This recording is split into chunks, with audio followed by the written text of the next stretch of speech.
Hey guys, AI has been advancing at a crazy rate this past month, and I haven't had too much of a chance to talk about it because I've been doing all my live streams. But I wanted to talk about one tool in particular that is starting to really pique my interest. Hey everyone, my name is Jason, and I am the Nerdy Novelist, where I talk to you all about AI and how to use AI tools in your process as an author. And today I'm going to talk a little bit about this new tool called Novel Crafter. Now, I get requests all the time for me to review different products and things like that.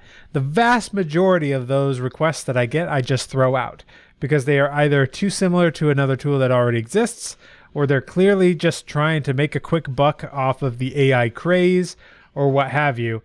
And to be honest, most of these tools are not even geared for fiction authors anyway, which is what most of my audience is, and it's what I am, so it's what I'm primarily interested in. Generally on this channel, I teach people how to go directly to the sources and use models like Claude or ChatGPT directly, but there are problems with that. There are specific use cases where if you are a fiction author, it is easier to have a tool that is specifically geared to help you as a fiction author. And, recently with Claude, we just got an update to Claude 2.1, which caused a big stir among the AI writing community because it did things very, very differently than Claude 2.0. You can still access Claude 2.0 in a place like Poe on Poe.com, which I have here, but even that, is different. And so you do have Sudowrite. Now, Sudowrite has for a long time been the kind of only main player in the world of tools built specifically for fiction authors. Right? And they seem to have a approach seems very Silicon Valley centric, if you ask me. The founders are, they've founded other companies before. They seem to have that sort of approach. And even though they advertise themselves as fiction authors first, I really think they've only dabbled in fiction writing. None of them have really written a lot of books or have been super involved in the community before. And that's not anything against Sudowrite. Like, Sudowrite has done a great job and they keep making improvements and things are really great. But I think there are, it was founded in an older place before AI really became what AI is today. And it shows in a couple of things that they do and the way they do things. I also think that they have a idea that the way AI is going, that they would ideally want to generate a book in one click. And with respect to them, while that may be possible at some future date, I do not think that that is what authors actually want. And so there are ways I think that you could improve Sudowrite, and I think someone has actually done it. And it's this tool here called Novel Crafter. Let's take a look a little bit on their homepage. They've got kind of your typical say goodbye to writer's block stuff here, but then they're advertising this thing called the Codex, which I'll demonstrate in a little bit, which is really cool. You can plan your novel. You can write the novel. You can tinker. This is just basically a chat bot that lets you chat with the AI in different ways. And you can review your manuscript, everything you've written, in a number of different ways. It's kind of designed, I'll show you how it works, but it's designed so it works for planners or plotters. Let's say plotters or pantsers, excuse me. And there's all kinds of other little things that you can do. And, Corey Osman here is in our Discord community, which you can find below, by the way. And he really likes this tool. He was actually the first one to clue me into it. And this was developed by one person, as far as I know. And she did a really great job, and she's also in my Discord community. But this is the first time I found another tool that I'm like, hey, you know what? This actually might be more what fiction authors actually need. And by the way, I am not receiving any affiliate commission for this. For one, it's in open beta right now, so it's free, but you do have to sign up for a waiting list, so you might not get in immediately. I will link to it below so you can get started if it is interesting to you. But if you go to the pricing page, it shows what the pricings might look like in the future. But honestly, it's free while in beta, so none of this is really something that you would need. So if we go here and actually go into the tool, I've already set it up with some of the details for my Heirs of Dracula novel, which I have been working on in my live streams. Let's go into that. And I'll show you just the basics. And then in the future, I will do some more in-depth deep dives into these things. So we're in the planning mode right now, where you can basically plan all the chapters. And there is a lot of customization ability here. We could look at this like as a grid like you see it now, or in a matrix format, which looks something like this, or in an outline format, which just goes, straight 1, 2, 3, 4, 5. And then you move into the writing format, which is where all the writing gets done.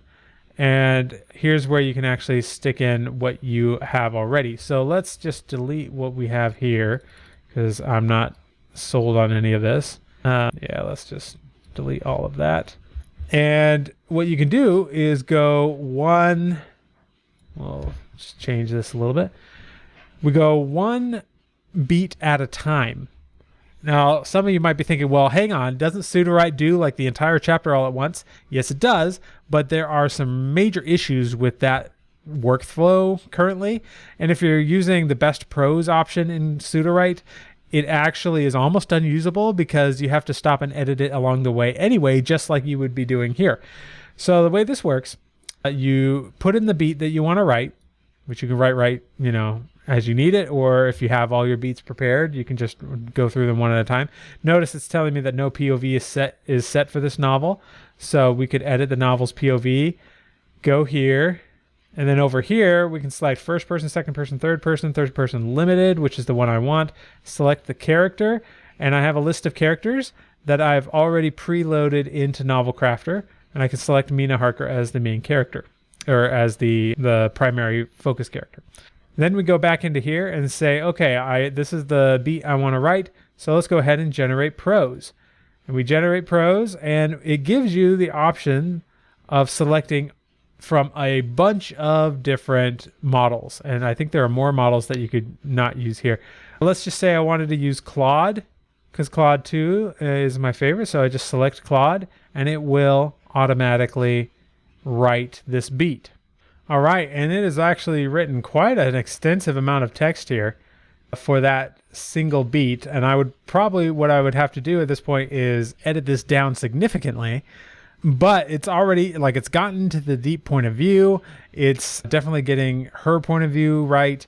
It's giving me really good quality prose here because I'm using Claude 2. But let's just say Claude 2 didn't want to write this beat, maybe it was a little too violent for it or what have you, I would go here to generate prose, and instead of Claude 2, I could select, say, Toppy, which is one of the open source models. And now it'll run again, and this is one of the open source models that will allow you to do not safe for work content. And now it's writing with that model in mind, which functions a little bit differently. And so you're able to write with pretty much any one of these models. And if one beat doesn't work, you just switch to a different model and then move on from there. Moving on here to the Tinker, you can basically treat this as your own little private chat bot, whether you want, whatever it is you want to do with it. It's just kind of open-ended. Review, I haven't done too much looking into the review, but there's a lot of different metrics that you can see here as you write. But what I am really interested in here is all of this stuff here on the side, which has got Codex. Now, right now, I just have characters loaded in here, and you can look up, let's look at Mina Harker. I have her listed as the protagonist. That's like a special tag that she gets. You can see it here. She's listed as a protagonist. I have different aliases and nicknames that she might be used as, and then I have her information here. I can also add progression/additions. So I could say that, maybe she isn't this way yet, but at a later point in the story, she'll have some superpower or something. If I don't want the AI to have the superpower earlier in the story, then I can put that in the progression section and it won't come into play until it's needed. You can also add notes here. These are mostly just notes for yourself. So I might put in a more expanded character profile outline here. You can put other references and stuff like that and track her appearances throughout the scene as well. Lots of cool stuff that you can put in here. But you can also, let's create a new entry. You can also add locations, objects/items, lore information. You can also just create other global entries, a style guide, a story genre guide. If you just select other here, this is pretty much anything else you want to add. You can put here, like in the details, add the aliases, the description. So anything you want basically can go in this codex. And it's basically the world Bible that we have wanted for so long. If you go back to right here, and let's look at this story beat that I added in here, notice it's got Mina's name underlined because it recognizes her name from the codex and then will automatically draw this into the AI when it starts writing. And it will give the context of who Mina is while it is writing this specific beat. And the same goes for Abraham Van Helsing here, and Arthur and Jonathan and Sherlock. All of those characters are being pulled in. And what this does is it means it's not pulling in all of your characters all at once, because it doesn't need all of the characters all at once for the scene. This scene does happen to have most of the characters in it, but if it only had a scene with one character, you'd be wasting your tokens by bringing in all of those characters, and it would also potentially color the scene so it wasn't what you want it to be. And so by doing it this way and automatically drawing them in when they are relevant, then that actually does a good job of saving your tokens and only using them when needed. Now, this brings up an important point, and that is, how is this priced? Right now, I said the tool itself is in open beta. If we look here, it seems like it will be around $14 probably as the main tier, but you'll have an option to upgrade to like a $20 tier, which this says gives you shared series and universes and collaborative writing. I don't know if that will be something that most people need. And I don't know if these features are set in stone. This might just be kind of placeholders for now. The reason why this costs is because it does use some server.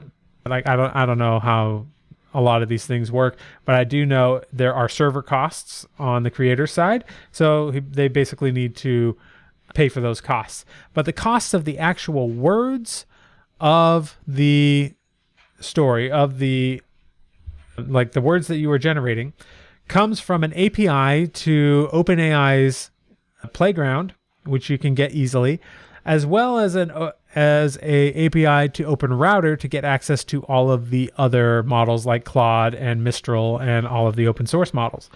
Because it is using APIs, you pay for it on an ongoing basis.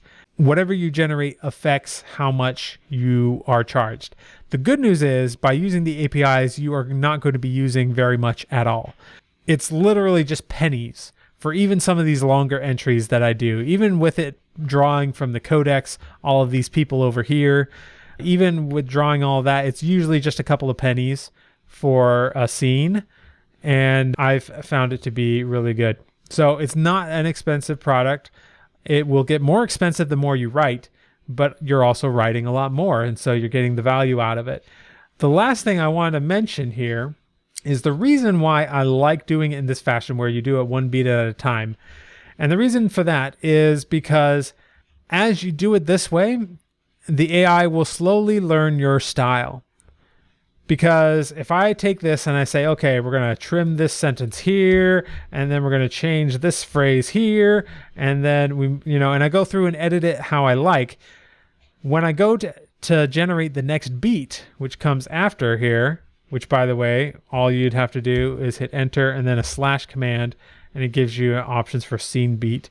Then when it's generating the next scene, it will look at what you have edited already, and it will continue directly from off of that. And it will do so in roughly the same style, so that as you edit it as you go, the output will actually get better, so that it'll require less editing. And then you move on, and that gives you full control over the output as best you can. And yes, you're not generating entire chapters all at once, but I actually think this is a better way to do it for most authors. It mimics that writer flow that most authors have, before AI was a thing, and I think it's really effective. Last but not least, I gotta just mention, if you select something, you do have options to expand it, rephrase it, shorten it, and do a lot of the things that you can do with Sudowrite. So let's say expand, and we could also configure the specific prompt. So you can go here and show it. What exactly do I mean when I say expand? And you can configure the prompt for each model. You'll notice each model sometimes requires prompting differently.